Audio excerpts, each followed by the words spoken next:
कौमी इक़्तिसादी सर्वे पेश किया गया, उसमें कौन कौन से ऐसे अहदाफ थे जो पूरे हो गए और कौन कौन से ऐसे थे जो बेशतर ऐसे थे जो रह गए? जी, बिस्मिल्लाहिर्रहमानिर्रहीम। देखें, जो इकनॉमिक सर्वे पेश किया गया उसकी तो तफसीलात सारी सामने आ गई हैं। उसमें जीडीपी का हदफ जो है वो मेन वो मिस है। बाकी ओवरऑल अगर आप इसको देखें जो सिचुएशन चल रही है तो उसमें मैं समझता हूँ कि ये इकनॉमिक सर्वे जो है ये इतना कोई बुरा नहीं है। इसमें मतलब मिला जुला रुझान है। जो अच्छी चीज़ें इसमें हैं वो ये है कि जो करंट अकाउंट खसारा जैसे जो है वो बेहतर हुआ है। उसमें काफ़ी $6 अरब की तवक्को की जा रही थी, लेकिन वो $200 मिलियन के करीब है। और इसी तरह शरह खानगी बढ़ी है। इसी तरह जो एग्रीकल्चर की जो ग्रोथ है वो काफ़ी अनप्रेसिडेंट रही है। उसी ग्रोथ में जो है वो काफ़ी सपोर्ट की है कि पाकिस्तान को जो है वो दूसरे जो इशारे हैं उसमें बेहतरी के लिए। इसी तरह जो हमारी एक्सपोर्ट है वो और फिर तजारती खसारा हमारा कम हुआ है। ओवरऑल जो है वो इकनॉमिक सर्वे इतना बुरा नहीं है, लेकिन चूँकि हम IMF के प्रोग्राम में थे उसमें रहते हुए काफ़ी हमें जो है वो मुश्किलात का सामना था। और हमारे हाथ डिसीजंस का जिक्र कल फाइनेंस मिनिस्टर ने किया, अंसारी साहब, जिसमें I am just reading the top story जो इस वक्त आज रोज़नामा एक्सप्रेस पे छपी आपकी है। एक तो ये कि मुख्तलिफ एयरपोर्ट्स को जैसे आउटसोर्सिंग का है, जैसे स्टील मिल्स को स्क्रैप बेचने का है, उसके अलावा PIA की निचकारी है। और इस बारे में न सिर्फ ये है कि फैसला कर लिया गया है बल्कि अब तो डेडलाइन भी सामने आ रही है कि जी आप विद इन 2-3 मंथ्स आप इसके रिजल्ट्स देखेंगे। तो एक तो टेक्निकली ये फैसले कैसे हैं? क्या हुकूमत बहुत जल्दी में हेस्ट के अंदर ये फैसले कर रही है या नहीं वेल थॉट आउट फैसले हैं? आप चूंकि कनेक्टेड रहते हैं, आपका सब्जेक्ट है, जरा इस पर रोशनी डालिए, इनको आप कैसे देख रहे हैं? जी देखें, इसमें गवर्नमेंट को जो है वो सोच समझ के करना चाहिए। प्राइवेटाइजेशन के हवाले से तो IMF का भी दबाव है और ये जो इदारे हैं वो कौमी खजाने पे बोझ भी है, इसमें कोई शक नहीं है। इसमें दो ही सूरतें थी, या तो आप इसको जो है वो फ़ाल बना के और इसको जो है वो रेवेन्यू जनरेशन जो जिसको नॉन टैक्स रेवेन्यू कहते हैं उसका एक बड़ा जरिया बना लेते जो कि पहले ये कभी हुआ करते थे। लेकिन अब चूंकि ये उस काबिल नहीं रहे, हालात इतने ख़राब हो चुके हैं और हर साल कोई 400-500 अरब रुपया जो है वो कौमी ख़जाने पे इसकी ये बोझ होता है, तो आपने प्राइवेटाइज करना है। लेकिन एक उन्होंने बड़ी ऐसी स्टेटमेंट दी कि शायद जो है वो उनके लिए उस पर पूरा उतरना नामुमकिन हो।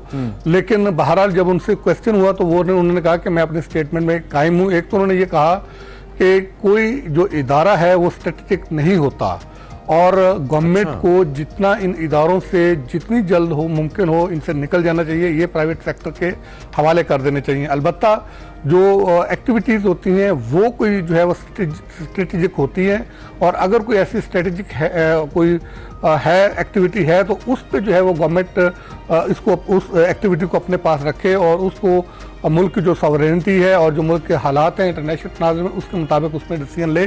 उसके अलावा तमाम इदारे जो है वो उसको प्राइवेटाइज करना चाहिए और ताकि एक तो इससे कौमी खजाने पे जो है वो बोझ वो कम होगा और दूसरा ये एफिशिएंट हो गए तो ये इकोनॉमी में अपना रोल प्ले कर सकेंगे। ये मुकद्दस गाय की टर्मिनोलॉजी, फाइनेंस मिनिस्टर को मुकद्दस गाय की टर्मिनोलॉजी क्यों इस्तेमाल करना पड़ी आपके ख्याल में? और क्या कोई ऐसा इदारा है जिसको इस वक्त ऑन अ सीरियस नोट ये समझा जा रहा है कि इससे पहले अगर उसको बहुत सेक्रेट समझा गया तो अब उसको भी हिट किया जाएगा और मईशत उसको भी हिट करेगी, उसको भी प्राइवेटाइज किया जाएगा या कुछ उसमें अमेंडमेंट्स होंगी? देखिए, उसमें उन्होंने नाम तो नहीं लिया था। डेफिनेटली उनकी जो मुराद थी इससे जो हम एक अरसे से इस मुल्क में जो है वो इसका मुतालबा भी हो रहा है कि अशराफिया जो है वो एलीट क्लास अशराफिया जो इससे मुबर्रा रही है, एक तो वो टैक्स नेट में भी उस तरीके से नहीं आती, अपनी कंट्रीब्यूशन नहीं देती और दूसरा ये जो है वो मराहत भी लेते हैं, टैक्स में एग्जम्पशन भी बहुत ज़्यादा है। अभी भी देखें 3,900 अरब के करीब जो है वो एग्जम्पशंस हैं। अब उनसे बाद में जो है वो चूँकि उस सवाल जवाब में जो है वो उतना नहीं हुआ तो बाद में ये बात हुई थी कि उनका जो है उनसे ये क्वेश्चन हुआ कि जो आपने ये मुकद्दस गाय का लफ्ज़ इस्तेमाल किया है क्या ये आपका मुक्तदरा की तरफ इशारा था या एस्टेब्लिशमेंट की तरफ इशारा था? तो उस पर उन्होंने कोई फिर भी खुल के बात नहीं की, वाज़ेह नहीं किया तो मुस्कुराना शुरू हो गया और उनका ये कहना था और ये बात उनकी दुरुस्त है कि जो भी आमदनी आप इस मुल्क से कमाते हैं उस आमदनी को टैक्स नेट में आना चाहिए।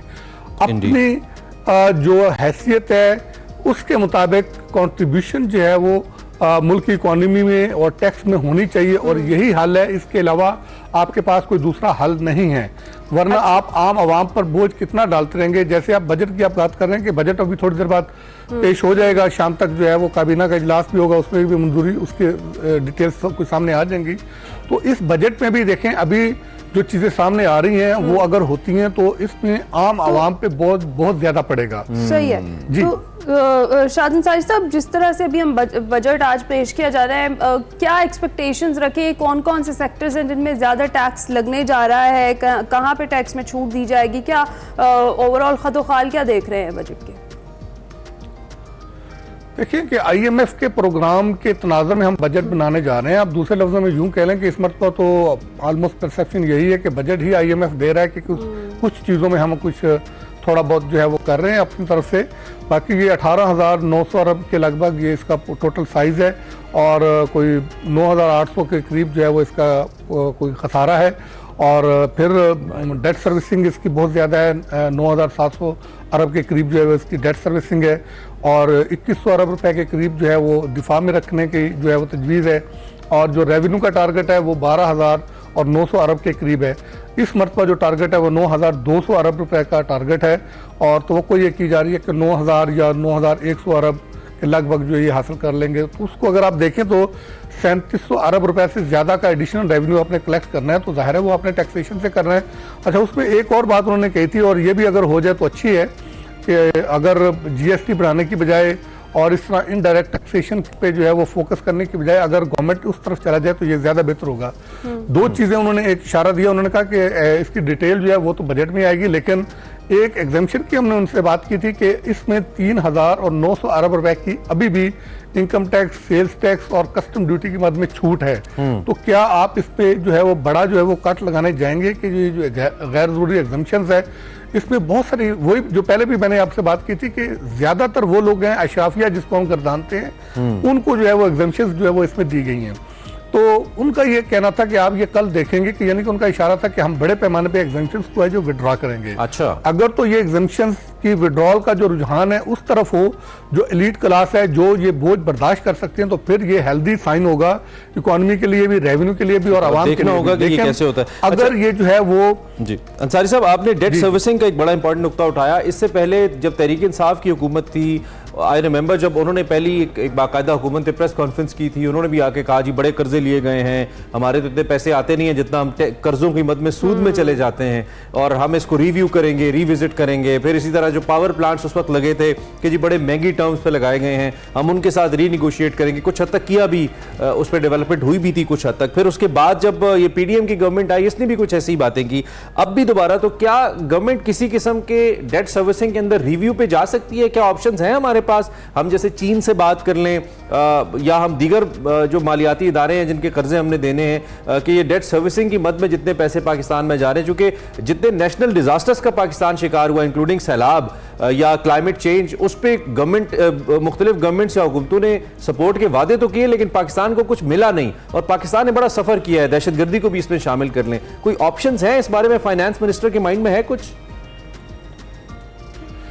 देखें, उन्होंने कैटेगोरिकली ये कहा था कि जो अगले साल माली साल की जो पेमेंट्स हैं उसमें हमें कोई प्रॉब्लम नहीं है। अच्छा। उसकी डिटेल तो डेफिनेटली उन्होंने नहीं बताई। उन्होंने कहा था कि जब बजट पेश हो जाएगा और पोस्ट बजट प्रेस कॉन्फ्रेंस में इसकी जो है वो डिटेल हम इसकी देंगे।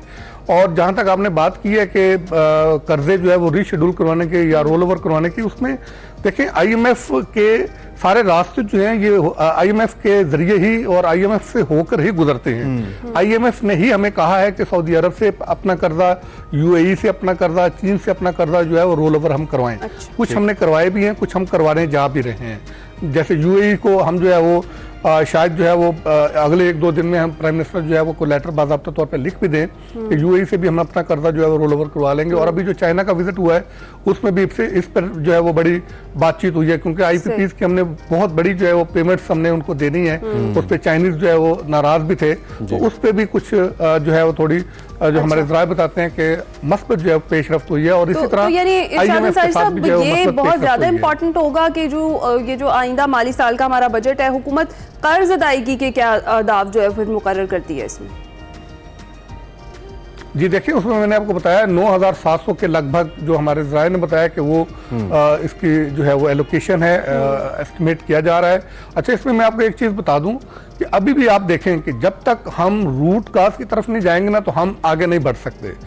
इसमें सबसे जो ज़रूरी करने का काम है कि तमाम पॉलिटिकल पार्टीज़ को और तमाम स्टेक होल्डर्स को, बेशक पॉलिटिकल हो नॉन पॉलिटिकल हो, उनको जो है वो कम से कम इकोनॉमी की हद तक जो है वो एक पेज पे आना पड़ेगा। आज भी अगर आप देखें तो आज जब हम और आप बात कर रहे हैं, तो आज भी जो पॉलिटिक्स हो रही है उसका जो दारोमदार है, उसका जो महवर है, वो इकोनॉमी है। कल आप देखें कि पीपल्स पार्टी को अगर आप देख लें तो पीपल्स पार्टी ने एक तरफ इजलास किया और बड़ा सख्त स्टांस लिया बिलावल भुट्टो ने कि जी गवर्नमेंट जो है वो हमें एतमाद में नहीं ले रही और हम जो है वो एहतजाज करेंगे और IMF की शराइत पे जो है हमें अंधेरे में रखा जा रहा है। दूसरी तरफ आसफ अली जरदारी की जो है वो प्राइम मिनिस्टर से मुलाकात हुई है, उसमें उन्होंने कहा कि मुआशी अहदाफ के असूल में हम जो है वो आपके साथ तावन करेंगे।